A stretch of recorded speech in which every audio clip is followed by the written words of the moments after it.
Hey funnel builders, Mike Michalowicz here from sellyourservice.co.uk, and today I want to talk to you about outsourcing and hiring staff for your funnel business and doing it the right way without having to kind of feel like you're wasting money or something is going to go terribly wrong that you're going to have to foot the bill. Here's what typically happens. We can't grow our businesses unless we hire people. The reality is that we have a role at the center of the business that needs to be taken care of, and we predominantly are the ones who take care of it. It's called, Mike Michalowicz calls it a queen bee role. Other people call it like key income generator, key results area, key result generator, all these kinds of things, and we'll talk about that. But if you've got to do all these other admin tasks and delivering the work, then your business is never going to grow. I've talked previously about how sometimes like $10,000 isn't necessarily profitable just because it's $10,000. I think there's a huge misconception that hiring people or outsourcing is extremely complicated or dangerous or scary, or that something's inherently going to go wrong. It doesn't necessarily have to be that way. There is an easier way to do your outsourcing, and I kind of want to talk about that a little bit today. If your business doesn't hire people, it doesn't grow. It's as simple as that. You have to keep adding branches to the tree. The tree has to keep growing. It doesn't mean that you have to have people on full-time salaries, because that's very expensive. Not to say that you can't do that. If you find that this method of hiring people and you finding someone that works for you, then go ahead. But it is very expensive to hire people. I think there's a big misunderstanding that if you want to hire someone or outsource something, you have to have them full time. So if you've ever felt that your business just isn't growing, it might not necessarily be because you haven't got the money to do it. It might be that you haven't got the staff to do it. And there's a big difference between kind of building out a $100,000 or a $200,000 funnel agency and a $100,000 agency that's profitable where you're not doing all the work. Big difference. So basically, at the center of, so we got your agency, okay, or your business, or whatever it is, and at the center, there's this role. I like Mike Michalowicz's thing called the QBR, Queen Bee role, and that has a very specific thing that you should be doing for your customers.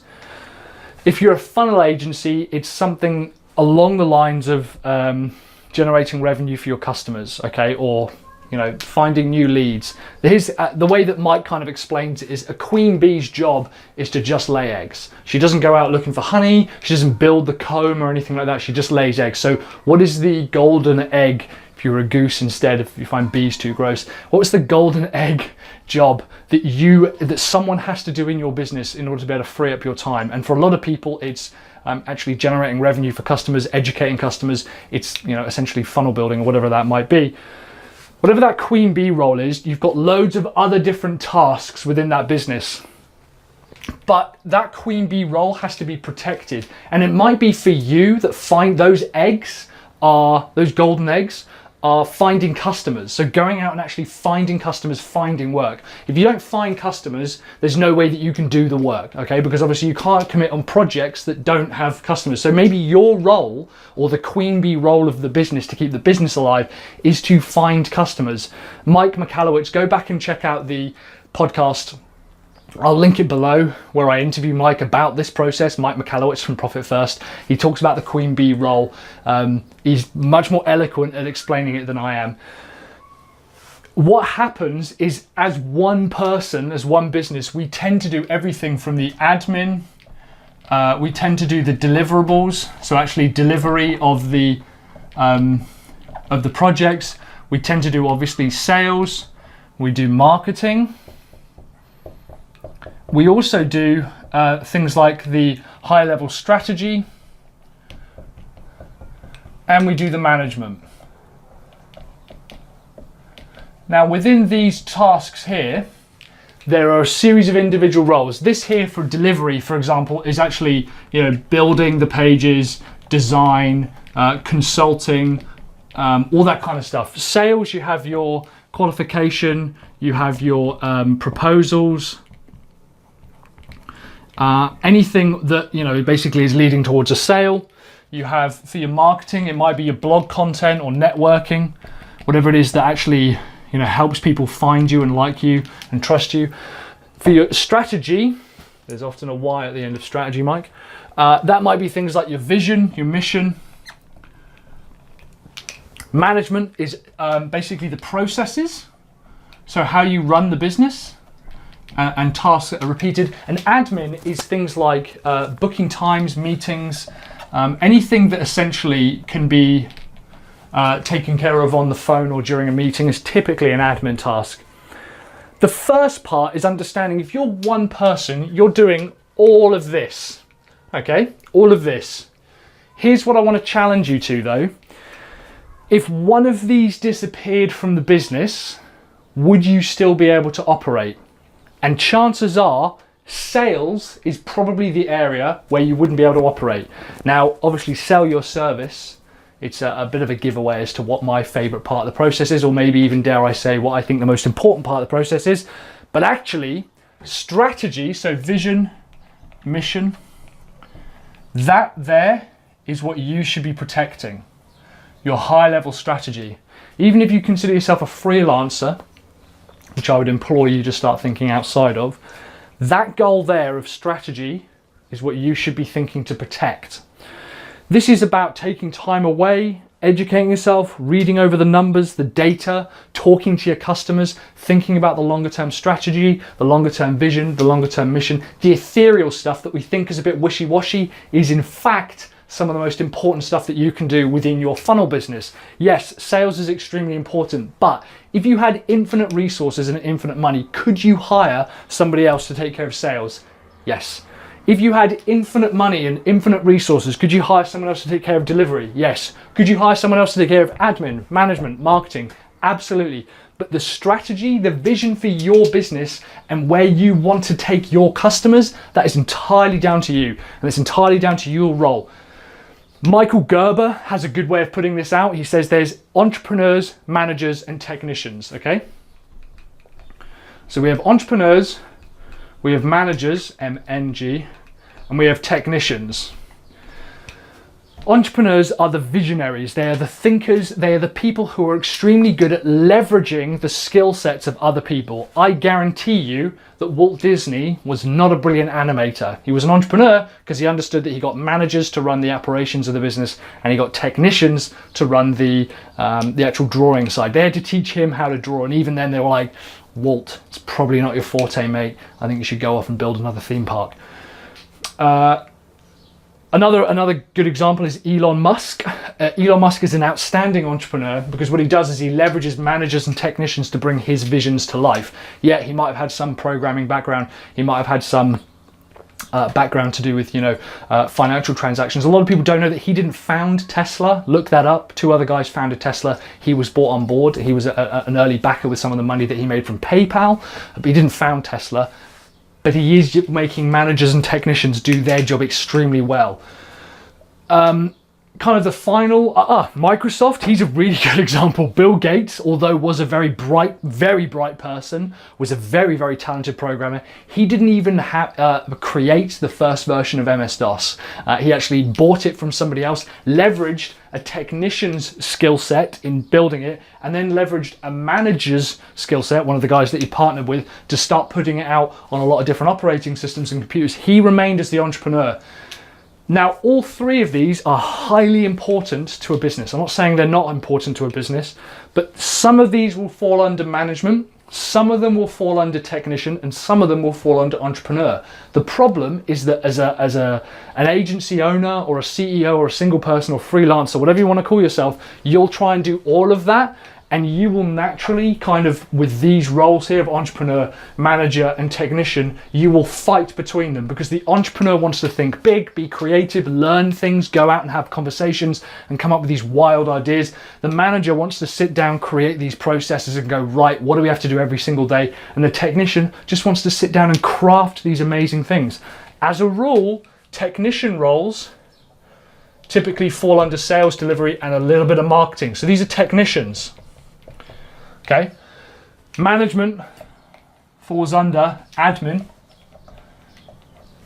and look at that, strategy is left with the entrepreneurs, which means that you need to start looking at some of these processes. Marketing also is a little bit of a management role.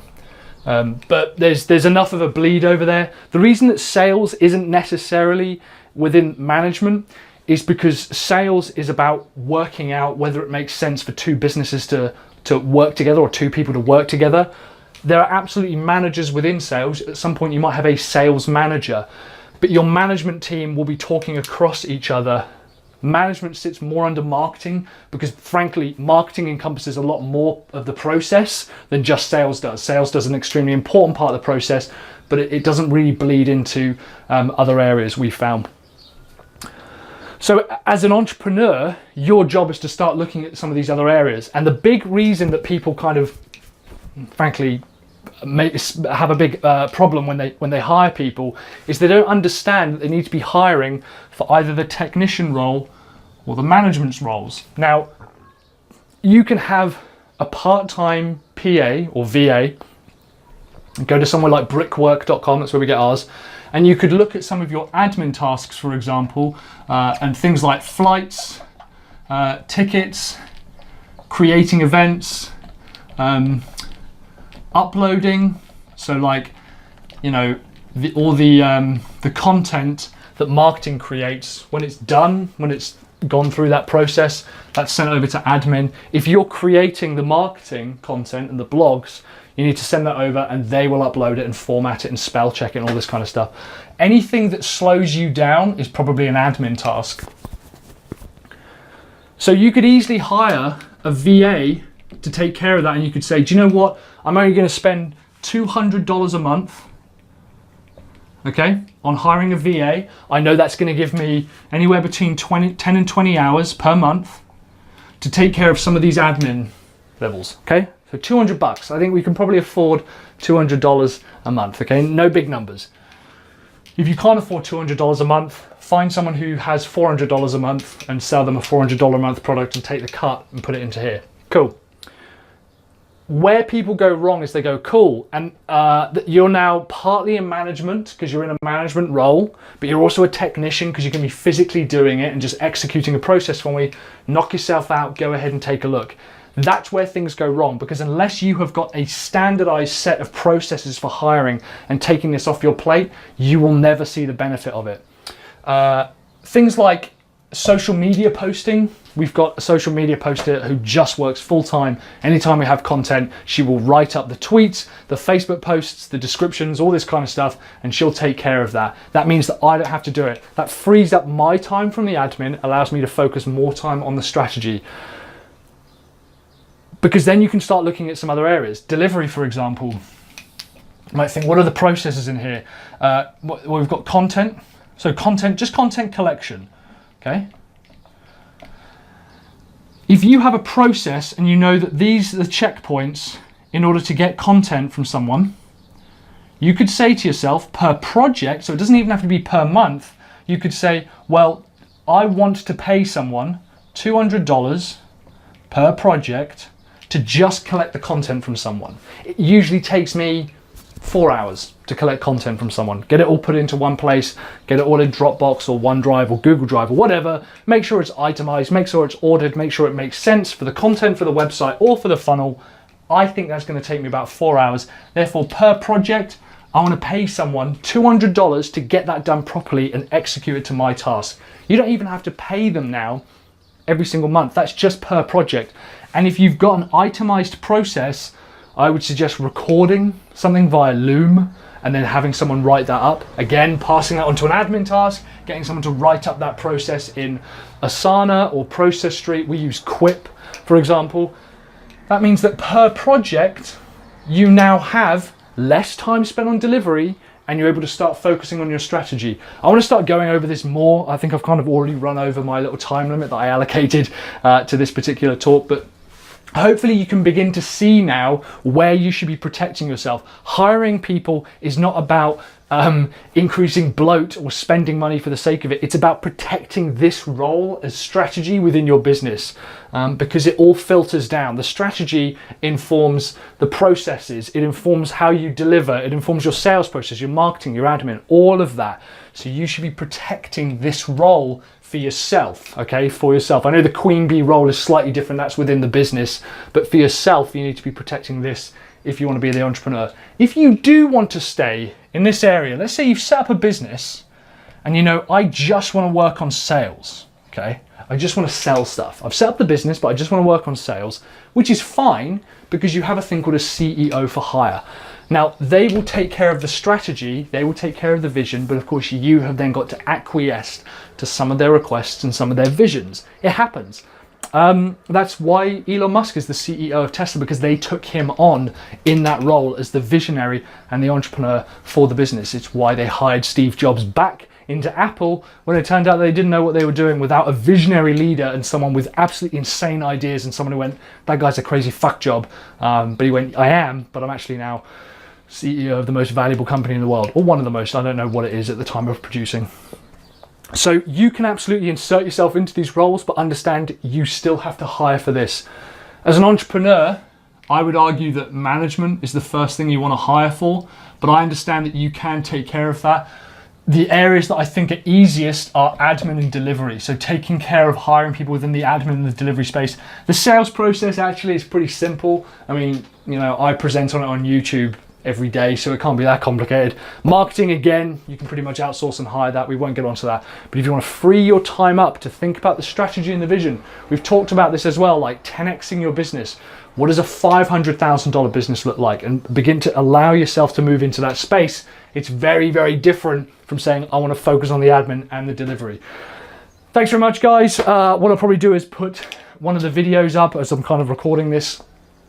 Partly to do with, I'll just do that, you know, how to increase your business from $100,000 to $500,000 and 10xing your business. And another video I'll put as, you know, not all revenue is equal, not all profit is equal. $10,000 does not necessarily equal $10,000. In the meantime, I am Mike from Sell Your Service. Thank you very much for watching. And of course, don't forget to keep building those funnels.